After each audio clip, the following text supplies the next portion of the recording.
রহমানির রহিম। দয়াময় পরম দয়ালু আল্লাহর নামে শুরু করছি। সবাই কেমন আছেন? আশা করি সবাই সুস্থ আছেন, সুন্দর আছেন, ভালো আছেন। এই প্রত্যাশায় আজ শুরু করছি আমাদের আলোচনা। আমি আজকে যে বিষয়টি নিয়ে আলোচনা করব সেটা অত্যন্ত গুরুত্বপূর্ণ বিষয়। আজকে দেখেন, এই ভারত এবং পাকিস্তানের যুদ্ধ হচ্ছে, তারপর রাশিয়া ইউক্রেন যুদ্ধ হচ্ছে। তো এই ক্ষেত্রে এই যুদ্ধে দুটো পক্ষ যুদ্ধ করে, এক পক্ষ আরেক পক্ষের সাথে যুদ্ধ করে। তো এই যুদ্ধগুলোতে অবশ্যই যারা একজন আরেকজনের সাথে যুদ্ধ করে, এক রাষ্ট্র আরেক রাষ্ট্রের সাথে যুদ্ধ করে, তার প্রথমেই জানতে হয় যে আসলে তার প্রতিপক্ষ যে সে কতটুকু শক্তিশালী, সে কোন কোন দিক দিয়ে তাকে আক্রমণ করতে পারে, সে কিভাবে তার প্রতি শক্তি প্রয়োগ করতে পারে, অর্থাৎ তার ব্যাকগ্রাউন্ড। ঠিক একইভাবে আপনার আমরা যারা পৃথিবীতে এসেছি, আমাদের আসলে যুদ্ধ কার সাথে? শয়তানের সাথে। শয়তান আমাদের উপরে নাজিল করা হয়েছে কি হিসাবে? পরীক্ষা হিসাবে, পরীক্ষা স্বরূপ। আল্লাহ শয়তানের দ্বারা কি করেন? মানুষকে পরীক্ষা করেন। শয়তানের কুমন্ত্রণার মাধ্যমে কে শয়তানের প্রভুত্ব নিয়ে নেয়, অথবা কে আল্লাহকে প্রভু হিসেবে মানে। এই যে পরীক্ষা, এই পরীক্ষায় মূল শত্রু হচ্ছে আমাদের শয়তান, যেটা আল্লাহ পবিত্র কোরআনে অসংখ্যবার বলে দিয়েছেন, শয়তান তো তোমাদের প্রকাশ্য শত্রু। তো সেই প্রকাশ্য শত্রুর পাওয়ার, সেই প্রকাশ্য শত্রু কিভাবে আমাকে আক্রমণ করতে পারে, কোন কোন ক্ষেত্রে আমাকে আক্রমণ করতে পারে, কীভাবে আক্রমণ করতে পারে, এটা জানার জন্য অবশ্যই শয়তান সম্পর্কে আমাদের একটা ব্যাপক স্টাডি থাকা দরকার। যদি শয়তানকে নিয়ে আপনি স্টাডি না করেন, তাহলে আপনি আপনার শত্রু সম্পর্কে অবগত হলেন না। আর শত্রু সম্পর্কে যদি অবগত না হন, তাহলে কিন্তু আপনি সেই শত্রুর মোকাবেলা করতে পারবেন না। তো সেই শত্রুর মোকাবেলা করার জন্য আমাদের সৃষ্টির ইতিহাস নিয়ে একটু পর্যালোচনা করার দরকার। স্রষ্টা আমাদেরকে সৃষ্টি করেছেন, আমাদের প্রতিপালক আল্লাহ আমাদেরকে সৃষ্টি করেছেন, যা পবিত্র কোরআনে সূরা বাকারার মধ্যে আছে, এবং যেটা নিয়ে সৃষ্টির ইতিহাস নিয়ে আমি আমার অন্য একটা ভিডিওতে অনেক আগেই দিয়েছি। তো সে ভিডিওটা আপনি দেখতে পারবেন যে সেখানে সৃষ্টির ইতিহাস সম্পর্কে আল্লাহ বলেছেন। তো সেই সৃষ্টির ইতিহাসের শুরুতে দেখেন শয়তান আমাদেরকে কিভাবে প্রতারিত করেছিল, যে শয়তানের প্রতারণার কারণে আমরা পৃথিবীতে চলে এসেছি। এটা আমাদের ধারণা ছিল, বা এটা আমরা জানতাম কোরআন থেকে। আসলেই কি শুধু শয়তানের প্রতারণার কারণেই আমরা পৃথিবীতে এসেছি, নাকি অন্য কোনো ব্যাপার আছে? দেখেন, আল্লাহ যখন মানুষকে সৃষ্টি করলো, তৈরি করলো, তো সেই মানুষকে তৈরি করার পরে সে কিন্তু ফেরেশতাদেরকে বললো, আমি পৃথিবীতে প্রতিনিধি প্রেরণ করতে চাই। সে জান্নাতে প্রতিনিধি প্রেরণ করতে চাই এভাবে কিন্তু কখনোই বলেননি। সে বলেছেন, আমি পৃথিবীতে প্রতিনিধি প্রেরণ করতে চাই। তার মানে আমাদের স্রষ্টার বা সৃষ্টিকর্তার বা আল্লাহর প্রথম থেকেই ইচ্ছা ছিল যে সে পৃথিবীতে প্রেরণ করবেন। তাহলে শয়তানের এই যে ধোঁকা বা শয়তানের প্রতারণা, জান্নাতে সেই বৃক্ষের ফল ভক্ষণের যে ধোঁকা, সেই ধোঁকা না হলে কি আমরা পৃথিবীতে আসতাম না? আসলে না। সেই ধোঁকার মধ্যে যদি আমরা না পড়তাম, তারপরেও আমরা পৃথিবীতে আসতাম, হয়তো 2 দিন পরে হলেও আসতাম। তাহলে কিভাবে?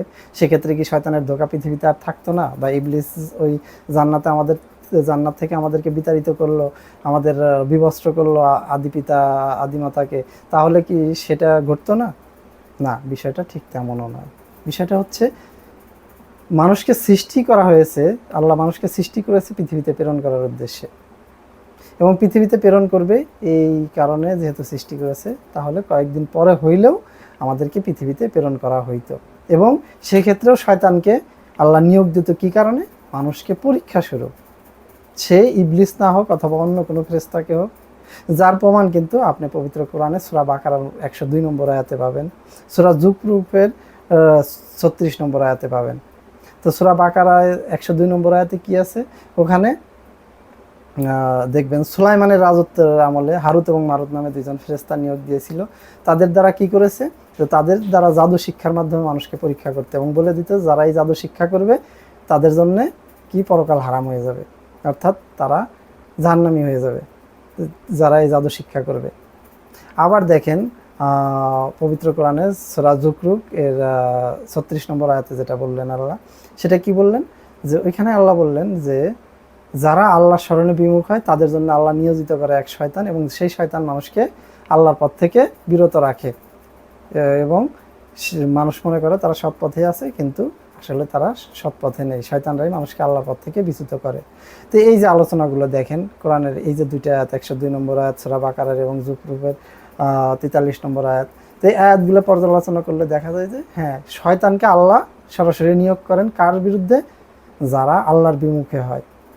অর্থাৎ মানুষকে পরীক্ষা করার জন্য আল্লাহ শয়তানকে নিয়োগ করেন। অর্থাৎ সেই দিন যদি জান্নাতে যদি আদম হাওয়া না করতে পারতেন, প্রতারিত করতে না পারতেন, তারপরেও কিন্তু আমরা পৃথিবীতে আসতাম, তারপরেও কিন্তু আমাদেরকে পৃথিবীতে প্রেরণ করা হইতো এবং আল্লাহ এইভাবে নিয়োগ করতেন আমাদের প্রকাশ্য শত্রুকে, ফেরেশতা দ্বারাই আমাদের প্রকাশ্য শত্রু হিসেবে হয়তোবা নিয়োগ করতেন। কেননা আল্লাহর কি করবেন, আল্লাহ মানুষকে পরীক্ষা করবেন আসলে কে তার অভিমুখী, কে তার অভিমুখী না, কে ঈমান আনয়ন করে, কে ঈমান আনয়ন করে না, কে আল্লাহকে ভয় পায়, কে আল্লাহকে ভয় পায় না, কে আল্লাহর প্রতি বিশ্বাস স্থাপন করে, কে বিশ্বাস স্থাপন করে না। এই পরীক্ষাগুলো করার মাধ্যমেই কিন্তু আল্লাহ শাস্তি অথবা পুরস্কার দিতেন, জান্নাত জাহান্নাম, এটা দ্বারা এটাই প্রমাণিত হয়। তো সুতরাং এই যে আমাদের যে কনফিউশন বা কনফ্লিক্ট যেটা আছে প্রচলিত সমাজে, এটা আসলেই সঠিক না যে আদমকে যদি সেই গন্ধম বৃক্ষ না বা গন্ধম বৃক্ষের ফল যদি জান্নাতে না সেবন করাইতে পারতেন তাহলে হয়তোবা আমরা পৃথিবীতে আসতাম না, জান্নাতেই থেকে যেতাম। আসলে না, এই ধারণাটা সঠিক নয়। আল্লাহ পরীক্ষা করা ছাড়া কাউকেই জান্নাতে দেবেন না। ওটাও ছিল আদমের প্রতি এক পরীক্ষা, যেটা নিয়ে আল্লাহ বলেছেন তোমাদের পূর্বে তোমাদের পিতা আদমকে প্রেরণ করেছিলাম, তাকেও আমি বিশ্বাসে দৃঢ় পাই নাই। তো এই যে কথাগুলো, এগুলো প্রত্যেকটা বিষয় আমি আপনাদের কাছে কোরআন থেকেই উপস্থাপন করলাম যে আল্লাহ শয়তানকে নিয়োগ করে মানুষকে পরীক্ষা করার জন্য। তো ওই শয়তানও নিয়োগ হয়েছিল মানুষকে পরীক্ষা স্বরূপ। তো প্রত্যেকটা ক্ষেত্রেই মানুষের প্রতি শয়তান আল্লাহ নিয়োগ করেন মানুষকে পরীক্ষা করার জন্য, কে আসলে আল্লাহর দিকে আসে আর কে শয়তানকে প্রভু বানায়, এই পার্থক্যটা তৈরি করার জন্য। তো সুতরাং আপনারা কোরআন স্টাডি করুন, কোরআন জানুন, কোরআন বুঝুন এবং আপনাদের যে প্রকাশ্য শত্রু শয়তান, এটা সম্পর্কে সচেতন হন।